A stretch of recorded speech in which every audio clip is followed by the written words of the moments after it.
Hello everyone. आज की इस वीडियो में बच्चों class 10th maths NCERT exercise 5.3 question number जो है फर्स्ट का हम लोग आज सेकंड पार्ट और फर्स्ट पार्ट और सेकंड पार्ट इसकी पिछली वीडियो में कर चुके थे। अब इस वीडियो में हम लोग उसका थर्ड पार्ट करेंगे। तो चलिए वीडियो को शुरू करते हैं। तो थर्ड पार्ट सामने आपके है और बच्चों क्या कह रहा था क्वेश्चन, मैं बुक को सामने रखता हूँ आपके। देखिए इसमें कह रहा है क्वेश्चन क्या कह रहा है बच्चों, कह रहा है कि निम्न रैखिक समीकरणों के युग्मों में से किसका एक अद्वितीय हल, किसका कोई हल नहीं है या किसके अपरिमित रूप से अनेक हल हैं। अद्वितीय हल की स्थिति में बीजगणित गुणनखंड विधि से हल कीजिए। अगर कह रहा है कि बच्चों हमें बताना है कि किस कौन से समीकरण युग्म का हल अद्वितीय होगा, किसका कोई हल नहीं होगा, किसके अपरिमित रूप से अनेक हल होंगे, और ये बताना अगर अद्वितीय हल की स्थिति आपको मिलती है तो उसे वज्र गुणन विधि से क्या करना है, थंडरबोल्ट मेथड से, या उसको कहते हैं क्रॉस मल्टीप्लिकेशन मेथड से उसको क्या करना, सॉल्व करना है। तो आज की इस क्लास में हम लोग थर्ड पार्ट और फोर्थ पार्ट करेंगे, क्योंकि इसके पिछले वीडियो में पहला और दूसरा पार्ट फर्स्ट क्वेश्चन का कर चुके हैं। तो चलिए शुरू करते हैं। तो देखिए बच्चों यहाँ पे क्या करेंगे, इनको पहले लिखेंगे या किस तरीके से लिखेंगे, 3x - 5y और -20 = 0 इक्वेशन नंबर फर्स्ट। देखिए थर्ड पार्ट की बात कर रहा हूँ, इसको मैं सॉल्व कर रहा हूँ। इक्वेशन सेकेंड यहाँ था 6x - 10y, अब +40 इधर लाएंगे -40, this is equal to 0 equation number second. ठीक, तो यह देखिए इन दोनों इक्वेशंस को हम इस तरीके से लिख सकते हैं। अब बच्चों ध्यान देना, अब इनको हम कैसे सॉल्व करते हैं उस चीज़ को देखिएगा ध्यान से। ठीक, तो देखिए तो समीकरण एक क्या देगा बच्चों, यहाँ से हमें a1 बराबर मिल जाएगा 3 और यहाँ से b1 बराबर मिलेगा -5 और c1 बराबर क्या मिलेगा बच्चों, -20। ये पहले समीकरण से इससे क्या निकलता है, a2 बराबर 6, b2 बराबर -10 और c2 बराबर -40। ठीक, अच्छा अब फिर हम क्या जानते हैं बच्चों, हम रेशियो निकालते हैं। क्या निकालते हैं बच्चों, रेशियो। ध्यान से देखिएगा, रेशियो में क्या निकालेंगे बच्चों, a1/a2। तो a1 का मान कितना बच्चों, 3 और a2 का मान कितना है बच्चों, यहाँ पे देखिए 6। तो कट पिट के 1/2 हो जाएगा, इससे कट के।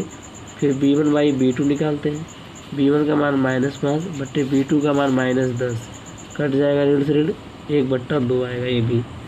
ठीक बच्चों, अब देखो c1/c2, c1 का मान क्या है बच्चों, -20/c2 का मान बच्चों माइनस का क्या है, 40, माइनस कैंसिल, 20 × 1 = 20, 20 × 2 = 40।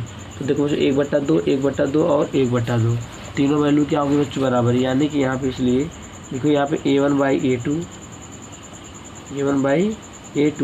बराबर b1/b2 बराबर क्या आ रहा है बच्चों, c1/c2। और यहाँ पे हम क्या लिखेंगे, इसलिए क्या हो जाएगा बच्चों, ध्यान देना पे, समीकरण युग्म का, इसलिए लिखेंगे बच्चों समीकरण निकाय का अपरिमित रूप से, इसलिए समीकरण निकाय का अपरिमित रूप से अनेक हल, समीकरण निकाय के लिखिए यहाँ पे, समीकरण निकाय के अपरिमित रूप से अनेक हल होंगे। अच्छा तो बच्चों लेकिन बोला क्या था क्वेश्चन में, जब अद्वितीय हल होने की स्थिति हो तब उसको वज्र गुणनखंड विधि से हल कीजिए। तो यहाँ बच्चों तीनों वैल्यू बराबर आ गई, तो इसे समीकरण के निकाय के अपरिमित रूप से अनेक हल होंगी। बात समझ आई। अब उसके बाद बच्चों हम लोग क्या करेंगे, ध्यान दीजिएगा, थर्ड पार्ट था पहले क्वेश्चन का थर्ड पार्ट, अब हम लोग उसका फोर्थ पार्ट सॉल्व करेंगे। तो बच्चों एक चीज़ याद रखिएगा,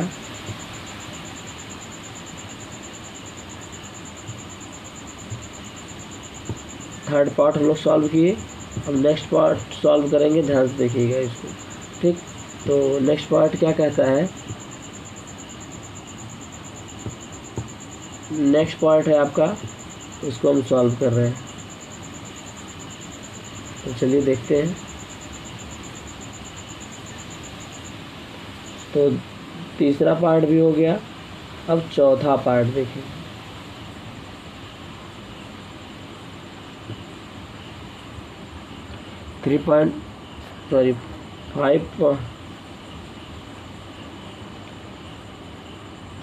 तो 2 पार्ट 3 पार्ट कर लिए हम लोग। और उसके बाद चलिए देखते हैं 4th नंबर पार्ट क्या बच्चों। तो 4th नंबर पार्ट है, यहाँ पे देखिए 4th नंबर पार्ट है बच्चों, x minus 3y equal to x minus 3y minus 7 equal to 0 और 3x minus 3y minus 15 equal to 0। ये आपका कौन सा पार्ट है? 3rd part. तो देखिएगा इसको हम सॉल्व करते हैं यहाँ पे। 3rd पार्ट हो गया बच्चों। 4th पार्ट है आपका। 4th पार्ट क्या कहता है? x minus 3y minus 7 this equal to 0 equation number first. और यहाँ पे 3x minus 3y minus 15 this equal to 0 equation number second. अच्छा बच्चों, समीकरण 1 से क्या करते हैं ध्यान से देखिए। a1 बराबर क्या मिलेगा बच्चों? यहाँ पे कुछ नहीं, कोएफिशिएंट x का 1 हो जाएगा। b1 बराबर -3 और c1 बराबर बच्चों -7। a2 बराबर क्या मिलेगा? 3। b2 बराबर क्या मिलेगा बच्चों? -3 और c2 बराबर क्या मिलेगा बच्चों? -15। ठीक। अच्छा, फिर क्या करते हैं बच्चों? रेशियो निकालते हैं। ध्यान देना, a1/a2 बराबर 1/3, क्योंकि a1 का मान 1, a2 का मान 3। फिर क्या निकालेंगे बच्चों? b1/b2, b1 का मान -3, b2 का मान -3, कट जाएगा, क्या हो जाएगा बच्चों? 8। बात समझ रहे हैं? उसके बाद क्या आता है बच्चों?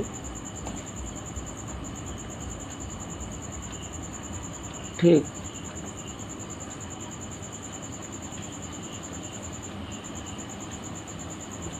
चलिए अब हम लोग क्या करते हैं? c1/c2 निकाल लेते हैं। तो c1 का मान बच्चों क्या है? -7 और इसका मान है -15। एक दूसरे से कैंसिल आउट, 7/15। तो यहाँ पे बच्चों क्या मिल रहा है? देखो, a1/a2 का मान 1/3, b1/b2 का मान 1। तो इसका मतलब a1/a2 का मान जो है वो b1/b2 के बराबर नहीं है। सिंपली निकल जा रहा है यहाँ से मीनिंग क्या निकल रही है? a1/a2 जो है वो b1/b2 के बराबर नहीं है। आगे की बात छोड़िए, a1/a2 b1/b2 के बराबर नहीं है, यहीं पे एक कंडीशन मिल गई। इसलिए क्या लिखेंगे? इस निकाय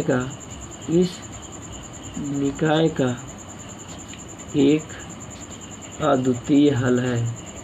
अद्वितीय हल है। अच्छा बच्चों, अब हल है, जब कह रहा अद्वितीय हल की स्थिति मिले तो उसे वज्र गुणन विधि से हल कीजिए। तो चलिए उसको सॉल्व करते हैं। तो देखो, सबसे पहले आपको फार्मूला लिखने की जो ट्रिक पता होनी चाहिए। आज मैं बहुत सिंपल तरीके से बताऊंगा, आपको ध्यान से देखना। पहले बच्चों आप लिख डालो BCAB, फिर लिखिए BCAB। देखिए बात में जो ऊपर वही नीचे, BCAB BCAB BCAB BCAB। बात में ऊपर बच्चों 1 1 1, नीचे बच्चों 2 2 2। क्लियर? इनके बीच में x और इनके बीच में y, इनके बीच में 1। अच्छा, बटे। अब कुछ नहीं बच्चों, देखना, लिख देना आप लोग। अब ऐसे बना दिया मैंने। अब देखो, आप लोगों को ऐसी वैल्यू पुट करनी है x अपान। अब b1 की वैल्यू बच्चों देखो क्या है? b1 देखिए, मैं आपको दिखाता हूँ। b1 की वैल्यू यहाँ पे कितनी है क्वेश्चन में, देखना। यहीं पे सब वैल्यू मैं यहीं से नोट कर लेता हूँ। बात समझ आई? b1 की वैल्यू कितनी है? b1 की वैल्यू -3 है। ठीक, तो यहाँ पे हम नोट कर लेते हैं b1 की वैल्यू क्या है। देखिए हम नोट करते हैं, देख के बार इसे नहीं करेंगे। आप यहीं पे सब वैल्यू हम पुट कर रहे हैं। देखिए, तो b1 की वैल्यू क्या है बच्चों? देखिए मैंने बताया आपको अभी भी, b1 की वैल्यू थी बच्चों आपकी -3। और c1 की वैल्यू क्या है? c1 की वैल्यू क्या है बच्चों? यहाँ पीछे से मैं लिख रहा हूँ -7। ठीक। अच्छा, यहाँ पे फिर क्या होता है बच्चों? y होता है। ठीक, ध्यान से देखिएगा। फिर यहाँ पे क्या होगा आपका? a1 का मान कितना है बच्चों? 1। और यहाँ पे बीच में फिर 1 होता है। और यहाँ पे b1 की वैल्यू फिर वही -3। ठीक, चलिए नीचे b2 का मान क्या होता है बच्चों? -3। और c2 का मान क्या है बच्चों? -15। a2 का मान कितना है? 3। और b2 का मान कितना है?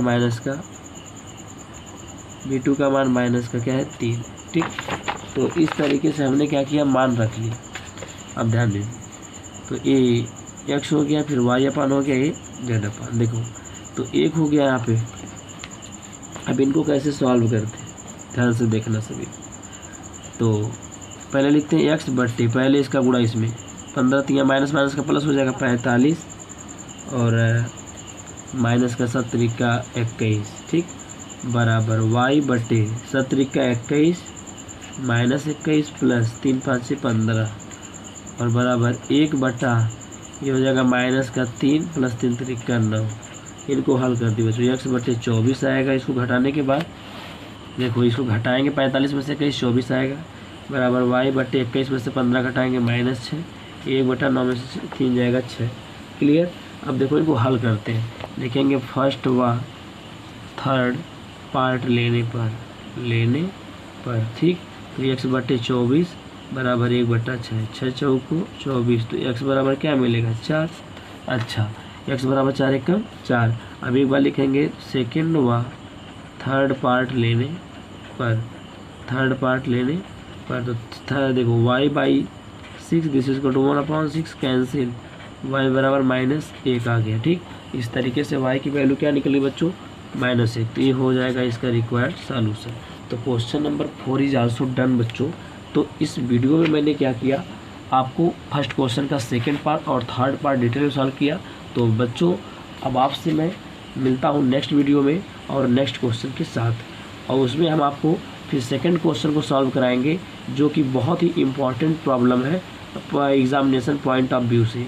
तो आपसे मेरी गुजारिश है कि आप उसको ज़रूर देखिएगा। Thank you.